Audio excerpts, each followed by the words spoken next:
Жителі Дюрдьова, які думають, що їм одрізені права загрожені, нєшка мали нагоду питати pomoc od pokrajinskого zaštitnika graždanov.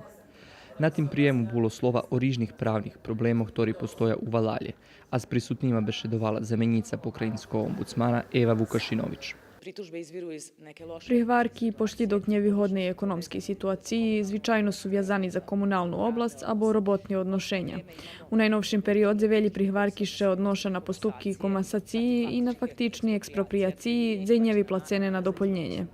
U dejednih slučajevih sme neovlasteni pomognuc, ali je dobre toto, že možeme dati bezplatni pravni sovjet, kad nje mame ovlastenja i toto graždanu može pomognuc.